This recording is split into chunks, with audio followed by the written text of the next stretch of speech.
Hello everyone, welcome to Swati learning academy. Friends, आज हम लोग देखने वाले हैं ईवीएस पेडागोजी के कुछ प्रश्नों को जो कि 1 फरवरी 2023 को पूछे गए थे। तो चलिए शुरू करते हैं आज की क्लास को। देखिए, पहला प्रश्न है, सीखने के रूप में आकलन के लिए अवसर प्रदान करता है। ऑप्शन ए है आत्म प्रतिबिंब, बी है सहकर्मी आकलन, सी है योगात्मक आकलन और डी है रचनात्मक प्रतिपुष्टि। इसमें से आपको सही ऑप्शन कौन कौन सा है इसका चयन करना है। देखिए, बात की जा रही है सीखने के रूप में आकलन, यानी सीखने के लिए ही आकलन होना चाहिए या किसका अवसर प्रदान करता है। तो देखिए, इसका जो सही आंसर हो जाएगा वो है हमारा ऑप्शन सेकेंड, ए, बी और डी सही है। योगात्मक आकलन यानी योगात्मक प्रतिपुष्टि को, फीडबैक को हम लोग सही नहीं मानते हैं। रचनात्मक प्रतिपुष्टि होना चाहिए, रचनात्मक आकलन होना चाहिए, सहकर्मी आकलन और आत्म प्रतिबिंब यानी खुद का जिसमें हमें रिफ्लेक्शन दिखाई दे, जिससे हम क्या जानते हैं क्या नहीं जानते हैं, ये सभी चीजें सही होती है। इसलिए ऑप्शन सेकंड इसका सही आंसर है। दूसरा प्रश्न है, कक्षा 5 के छात्रों के लिए ईवीएस के पाठ्यचर्या में संबंधित संदर्भ शामिल होने चाहिए। ऑप्शन फर्स्ट है खुद, सेकंड है घर, थर्ड है स्कूल और फोर्थ है पड़ोस और बड़े पैमाने पर समुदाय। अब देखिए, ईवीएस की पाठ्यचर्या में क्या शामिल होना चाहिए। वैसे तो सभी ही शामिल होना चाहिए, लेकिन सबसे ज़्यादा जो महत्वपूर्ण है वो है पड़ोस और बड़े पैमाने पर समुदाय की भागीदारी होनी चाहिए। सीखने में, ईवीएस में सीखने में पास पड़ोस की साथ ही समुदाय की भूमिका होनी चाहिए, जिससे बच्चा अपने जीवन से संबंधित करके, पास पड़ोस के उदाहरणों से संबंधित करके जोड़कर चीजों को सीख सके। इसलिए ऑप्शन फोर्थ इसका सही आंसर है। अगला प्रश्न है, एक आकलन उपकरण जो न केवल सर्वोत्तम बल्कि बच्चे के सभी प्रकार के कार्यों या समय की अवधि में की गई गतिविधियों को एकत्र करता है, वह है ऑप्शन फर्स्ट है पोर्टफोलियो, सेकंड है उपाख्यानात्मक रिकॉर्ड जिसे एनेक्डोटल रिकॉर्ड के नाम से भी जानते हैं, थर्ड है रूब्रिक और फोर्थ है संचयी रिकॉर्ड। इसमें बात की जा रही है एक आकलन के उपकरण यानी टूल की बात की जा रही है जो एक समय अवधि में बच्चों के सभी प्रकार की गतिविधि, सभी प्रकार के विकास की जानकारी को एकत्रित करता है, उसे हम लोग पोर्टफोलियो कहते हैं। इसलिए ऑप्शन फर्स्ट इसका सही आंसर होगा। अगला प्रश्न है, ईवीएस को एक एकीकृत विषय के रूप में देखा जाता है क्योंकि ऑप्शन फर्स्ट है यह विज्ञान, सामाजिक विज्ञान और पर्यावरण शिक्षा से अंतर्दृष्टि प्राप्त करता है, सेकंड है इसमें ईवीएस के अध्ययन में छात्रों, शिक्षकों और अभिभावकों को शामिल किया गया है, थर्ड है यह समुदाय को ईवीएस सीखने में एकीकृत करता है, फोर्थ है यह गतिविधियों, प्रयोगों और चर्चाओं को ईवीएस की शिक्षा में एकीकृत करता है। देखिए, वैसे तो सभी ऑप्शन ही सही है, लेकिन हमसे पूछा क्या जा रहा है कि एकीकृत विषय के रूप में क्यों देखा जा रहा है, इंटीग्रेटेड सब्जेक्ट के रूप में क्यों देखा जाता है। इसलिए क्योंकि ईवीएस के अंतर्गत साइंस के कुछ टॉपिक, कुछ सोशल साइंस के और पर्यावरण की जो शिक्षा है, पर्यावरण जो अध्ययन है, इसके टॉपिक को इंक्लूड किया गया है, समाहित किया गया है, इसलिए इसे एकीकृत विषय के रूप में देखा जाता है। इसलिए ऑप्शन फर्स्ट इसका सही आंसर होगा। अगला प्रश्न है, ईवीएस सीखने की प्रक्रिया में निम्नलिखित में से कौन सा सबसे प्रमुख माध्यम बनना चाहिए। ऑप्शन फर्स्ट है शिक्षक, सेकंड है छात्र, थर्ड है पर्यावरण और फोर्थ है माता पिता। अब देखिए, ईवीएस सीखने का जो प्रोसेस है इसमें प्रमुख माध्यम क्या होना चाहिए, किसके द्वारा सीखा जाना चाहिए। तो देखिए, इसका जो सही आंसर हो जाएगा वो है हमारा ऑप्शन थर्ड, पर्यावरण के माध्यम से ही हम लोगों को पर्यावरण को जानना है। यानी हमें केवल थ्योरी नहीं पढ़ना है कि ऐसे ऐसे होता है, बल्कि अनुभव के माध्यम से, पर्यावरण से जो कुछ भी हमने सीखा है, जो अनुभव किया है, उसी के माध्यम से सीखते हैं। यही प्रमुख माध्यम होना चाहिए सीखने का, पर्यावरण। इसलिए ऑप्शन थर्ड इसका सही आंसर है। अगला प्रश्न है, प्राथमिक स्तर पर पर्यावरण अध्ययन यानी ईवीएस शुरू करने के लिए सबसे उपयुक्त तर्क है। तर्क क्या है, इसका चयन करना है। ऑप्शन फर्स्ट है न केवल मानव अस्तित्व बल्कि पृथ्वी पर सभी जीवन रूपों सहित पर्यावरण के महत्व को समग्र रूप से समझने के लिए सराहना करें, सेकंड है पर्यावरण के महत्व की सराहना करें, थर्ड है विभिन्न प्रदूषण समस्याओं को हल करने के लिए पर्यावरण का अध्ययन करें, फोर्थ है पर्यावरण में संबंधित खोजपूर्ण गतिविधियों में बच्चे को शामिल करें।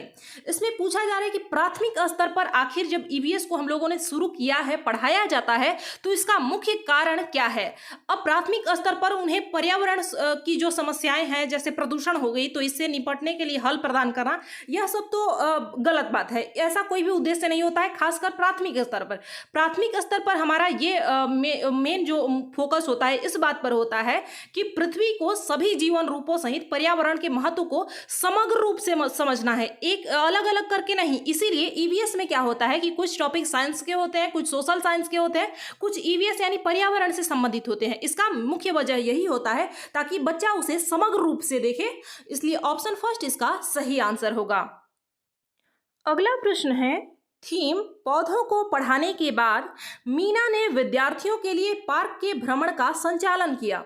इससे विद्यार्थियों को ऑप्शन फर्स्ट है थीम याद रखने में मदद मिलेगी, सेकंड है पार्क में पौधों को पहचानने में मदद मिलेगी, थर्ड है कक्षा के अधिगम को वास्तविक जीवन की स्थितियों से सहसंबद्ध करने में मदद मिलेगी, फोर्थ है पार्क में मस्ती करने में मदद मिलेगी। अब जैसे कोई शिक्षिका है जिन्होंने पौधों का एक टॉपिक पढ़ाया और उसके बाद वे बच्चों को पार्क भ्रमण के लिए ले गई, तो इससे क्या होता है, जो कुछ भी बच्चे ने कक्षा में अध्ययन किया, जो कुछ भी उन्हें पढ़ाया गया, उसे वास्तविक जीवन की स्थिति में कैसे अप्लाई करना है, कैसे जोड़ते हुए पढ़ना है, यही इसका मुख्य उद्देश्य है। इसलिए ऑप्शन थर्ड इसका सही आंसर है। अगला प्रश्न है, मानचित्र पठन गतिविधि के दौरान जयंती अपने मित्र से कहती है कि नक्शे पर हमारा गांव पड़ोस के शहर से रेखा द्वारा विभाजित क्यों है? जब मैं पिताजी के साथ सब्जियां बेचने शहर जाती हूं तो मुझे ऐसी रेखाएं नहीं दिखती। जयंती क्या कर रही है? ऑप्शन ए है वास्तविक जीवन अनुभव को कक्षा कक्ष गतिविधि में से संबंधित करना, बी है कक्षा कक्ष गतिविधि पर उच्च स्तरीय चिंतन का प्रयोग, सी है अपने परिवेश के प्रति स्वाभाविक जिज्ञासा की अभिव्यक्ति, और डी है अवलोकन पर चिंतन कर तर्क का प्रयोग। यहाँ पर 4 ऑप्शन दिए गए हैं और इसमें से आपको सही ऑप्शन का चयन करना है। देखिए क्या कहा जा रहा है कि जब भी मैप अगर कहीं का होता है, किसी भी स्थान का होता है, तो उसमें चीज़ों को दर्शाने के लिए, सीमाओं को दर्शाने के लिए कुछ रेखाओं का सहारा लिया जाता है। जैसे अगर हम लोग देखें, अगर बड़े स्तर पर बात की जाए तो भारत और पाकिस्तान का जो मैप दिया जाता है उसमें रेखाएं बनाई जाती हैं। तो क्या वास्तव में ऐसी रेखाएं हैं? वास्तव में ऐसी कोई रेखा नहीं है। अब अगर हम लोग वर्ल्ड मैप की बात करें तो उसमें कर्क रेखा, मकर रेखा और जो विषुवत वृत्त है वो दर्शाया जाता है बुक पर, लेकिन क्या पृथ्वी पर वास्तव में ऐसी रेखाएं हैं? नहीं है। तो जयंती ने यही क्वेश्चन किया कि जब मैं मैप पर देखती हूँ अपने गाँव को और पास के पड़ोस के जो शहर हैं उसे देखती हूँ तो उस पर हमें एक रेखा दिखाई जाती है, लेकिन जब मैं शहर में जाती हूँ तो मुझे तो ऐसी कोई रेखा नहीं मिलती है जो कि मैप में दिखाया जाता है। तो यह क्या है? इसमें किस चिंतन का, किस चीज का प्रयोग जयंती ने किया है, यही आपको बताना है। देखिए इसका जो सही आंसर हो जाएगा वो है हमारा ऑप्शन फोर्थ बी और डी। अब ये कैसे होगा? देखिए कक्षा कक्ष में यानी क्लासरूम में जो भी एक्टिविटी हुई उसके आधार पर उसने उच्च स्तरीय चिंतन का प्रयोग किया, उसने अपनी चिंतन का प्रयोग किया है, इसलिए ऑप्शन बी भी होगा। साथ ही डी क्या होगा? अवलोकन किया। सबसे पहले उसने क्या किया कि वो डेली जब मार्केट जाती है अपने पिताजी के साथ, गाँव से जाती है शहर में सब्जी बेचने के लिए, तो उसने क्या किया? पहले अवलोकन किया कि मुझे ऐसी रेखाएं नहीं दिखती हैं लेकिन बुक में ऐसी रेखाएं हैं, तो इसी का क्या वजह है कि मुझे ऐसे दिखाई नहीं देती? जब मैं सब्जियां लेने जाती हूँ बाजार में तो मुझे रेखाएं नहीं मिलती हैं लेकिन बुक में दिया गया है। तो इसमें क्या कर रही है? वो पहले अवलोकन किया उसने, उसके बाद उसमें तर्क का प्रयोग कर रही है। इसलिए ऑप्शन बी और डी इसका सही आंसर होगा। अगला प्रश्न है, दुर्गा रानी से कहती है कि पूर्णिमा पर चांद माँ की बनाई हुई रोटी जैसा गोल होता है। कबीर कहता है नहीं, यह तेल में तली पूड़ी जैसा होता है। रणवीर कहता है कि नहीं, तुम दोनों गलत हो, यह तो मैंने आकाश में फुटबॉल उछाली है और वही चंदा दिख रहा है, चंद्रमा के आकार का दिख रहा है। इन बच्चों द्वारा की गई व्याख्या निम्नलिखित में से किस उद्देश्य के विकास को सूचित करती हैं? ऑप्शन फर्स्ट है संज्ञानात्मक, सेकंड है भावात्मक, थर्ड है मनोप्रेरणा और फोर्थ है संवेगात्मक। अब इन कथनों के आधार पर आप देखिए कि यह किस उद्देश्य, किस विकास को सूचित कर रहा है, किस विकास को बता रहा है। तो देखिए इसका जो सही आंसर हो जाएगा वो है ऑप्शन फर्स्ट, यह संज्ञानात्मक विकास को सूचित करता है। कैसे? क्योंकि दुर्गा और रानी या कबीर जो भी हैं उन्होंने उनके संज्ञान में यह बसा हुआ है। पहले उन्होंने चांद को देखा है, फिर वो जो रोटियां बनाई जाती हैं उसका अवलोकन किया है उन्होंने, और जो पूरी बनाई जाती है उसका अवलोकन किया है, तब वो दोनों को कनेक्ट कर पा रहे हैं कि नहीं यह किसके जैसा दिख रहा है, किसके समान दिख रहा है। तो यह संज्ञानात्मक विकास को सूचित कर रहा है। अगला प्रश्न है, पर्यावरण अध्ययन की प्रकृति को निम्नलिखित में से कौन सा पद सबसे उपयुक्त रूप से परिभाषित करता है? ऑप्शन फर्स्ट है अस्थाई, सेकंड है एक दिशा विषयक, थर्ड है वस्तुनिष्ठ और फोर्थ है अनुभवजन्य। यहाँ पर पूछा जा रहा है ईवीएस की प्रकृति के बारे में कि कौन सबसे उपयुक्त रूप से परिभाषित कर रहा है। तो पर्यावरण स्थायी नहीं होता है बल्कि गतिशील होता है, परिवर्तनशील होता है। यह एक दिशीय नहीं बल्कि बहुदिशीय होता है। वस्तुनिष्ठ के साथ साथ ऐसा नहीं है कि केवल वस्तुनिष्ठ ही होता है, ऐसा नहीं है कि केवल ऑप्शन के आधार पर दे दिया जाए तो वस्तुनिष्ठ होता है, यह भी गलत होगा। इसका जो सही आंसर है वो है हमारा ऑप्शन फोर्थ, अनुभवजन्य है। अनुभव के आधार पर ईवीएस को पढ़ाया जाता है बच्चों को, इसलिए ऑप्शन फोर्थ इसका सही आंसर है। अगला प्रश्न है, जया को आज बहुत भूख लगी थी। उसने अपना टिफिन खत्म किया और उसका पेट भर गया। उसके शिक्षक आज मिठाई के पैकेट बांटने के लिए लाए थे क्योंकि आज स्कूल का स्थापना दिवस था। जैसे ही जया ने मिठाई देखी उसके मुंह में पानी आ गया। निम्नलिखित में से कौन सा पद इस प्रक्रिया का सही वर्णन करता है? ऑप्शन फर्स्ट है अनुकूलित प्रतिक्रिया, सेकंड है अनानुकूलित प्रतिक्रिया, थर्ड है उद्दीपन और फोर्थ है अनानुकूलित उद्दीपन। अब देखिए इसमें से पूछा जा रहा है कि यह प्रोसेस क्या है कि जया ने मिठाई को देखा और उसके मुंह में पानी आ गया। तो देखिए यहाँ पर मैं बता दूं कि यह क्या है, यह कंडीशनल रिस्पॉन्स है, यानी अनुकूलित प्रतिक्रिया है। पहले तो उसने मिठाई को देखा और उसके बाद यानी यह कंडीशनिंग हो गई उसकी, और उसके बाद रिस्पॉन्स किया, उसके मुंह में पानी आया, तो यह क्या हो गया, अनुकूलित प्रतिक्रिया हो गया। ऑप्शन फर्स्ट इसका सही आंसर है।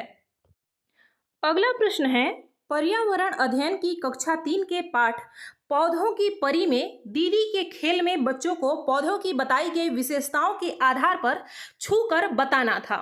निम्नलिखित में से कौन से उद्देश्य इस खेल को आयोजित करने हेतु सर्वाधिक उपयुक्त हैं? यहाँ पर इस बात की चर्चा की गई है जो कक्षा 3 में पाठ्यपुस्तक है ईवीएस की, जिसमें एक चैप्टर है पाठ पौधों की परी और इसमें एक खेल के बारे में बताया गया है, उसी को लेकर यहाँ पर प्रश्न पूछा गया है। ऑप्शन ए है सबसे अधिक पौधों की सही पहचान करने वाले बच्चों की पहचान, बी है बच्चों को खेल खेल में अपने परिवेश में उपस्थित पौधों की विशेषताओं से अवगत कराना, सी है बच्चों में खेल द्वारा आनंद एवं सामूहिकता की भावना का विकास करना, और डी है बच्चों में प्रतिस्पर्धा की भावना द्वारा सीखने के प्रति रुचि विकसित करना। अब देखिए आपने उस चैप्टर को अगर नहीं भी पढ़ा है तो फिर भी आप इसका आंसर कर सकते हैं। कैसे? क्योंकि खेल के द्वारा बच्चों में प्रतिस्पर्धा नहीं बल्कि सहयोग की भावना पैदा करना होता है। हमें ये नहीं है कि प्रतिस्पर्धा बढ़ा रहे हैं, साथ ही यह नहीं है कि कौन सा बच्चा ज्यादा सही आंसर कर पा रहा है, सही पहचान कर पा रहा है। इसके लिए हमें क्लासिफिकेशन नहीं करना है कि कौन ज्यादा सही है कौन ज्यादा गलत है, बल्कि मुख्य उद्देश्य क्या है कि पौधों की विशेषताओं के बारे में बच्चों को पता चले, साथ ही उनमें सामूहिकता की भावना का विकास हो। इसलिए ऑप्शन बी और सी सही होगा, जो कि ऑप्शन सेकंड पर दिया गया है, इसलिए ऑप्शन सेकंड इसका सही आंसर होगा।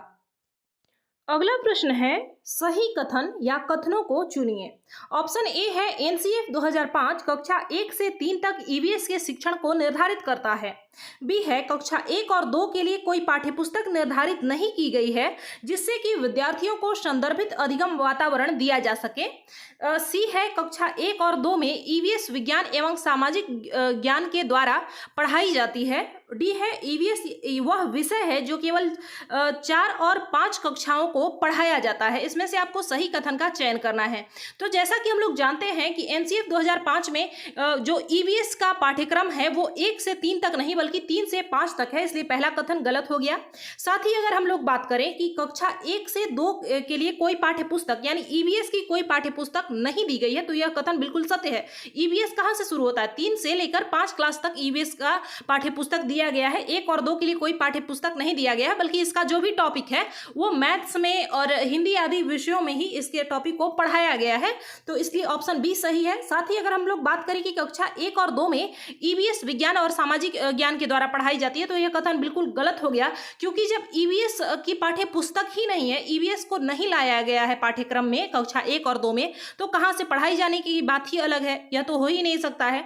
साथ ही ऑप्शन डी की बात करें कि ईवीएस वह विषय है जो केवल 4 और 5 कक्षाओं में पढ़ाई जाती है, तो यह भी गलत है, क्योंकि कक्षा 3 से लेकर 5 में पढ़ाया जाता है, केवल 4 और 5 में नहीं पढ़ाया जाता है। इसलिए केवल ऑप्शन बी सही है, जो कि ऑप्शन नंबर 3 पर है, इसलिए यह सही इसका आंसर होगा।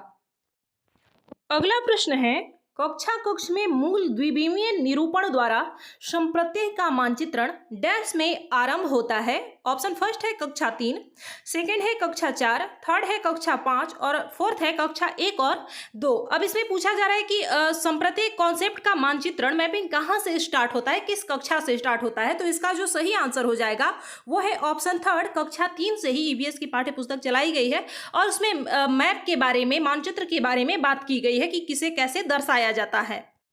अगला और अंतिम प्रश्न है, विषय परिवार एवं मित्र में पौधों एवं जीवों को जानते बूझते सम्मिलित किया गया है, जिससे कि ऑप्शन ए है इस पर विशेष बल दिया जा सके कि मानव का उनके साथ कैसा प्रगाढ़ संबंध है, बी है उन्हें एक समग्र एवं समाकलित वैज्ञानिक और सामाजिक परिप्रेक्ष्य प्रदान किया जा सके, सी है उन्हें सामाजिक एवं सांस्कृतिक संदर्भ में अवस्थित किया जा सके और डी है विद्यार्थियों को पौधों और जीवों में विभेदन करने की योग्यता दी जा सके। इसमें से आपको सही कथन का चयन करना है कि आखिर पौधों और जीवों को भी क्यों सम्मिलित किया गया है ईवीएस के अंदर, किसी एक विषय को क्यों नहीं किया गया है। तो देखिए इसका जो सही आंसर हो जाएगा वो है हमारा option first A B C, इसका सही आंसर है।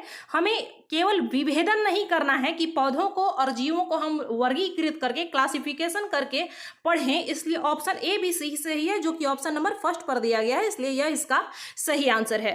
तो फ्रेंड्स ये थे आपके 15 प्रश्न जो कि 1 फरवरी 2023 को ईवीएस पेडागोजी के अंतर्गत पूछे गए थे। अगर आपको किसी भी प्रश्न में किसी भी प्रकार का डाउट है तो आप हमें कमेंट करके पूछ सकते हैं। मिलते हैं अगली क्लास में, धन्यवाद।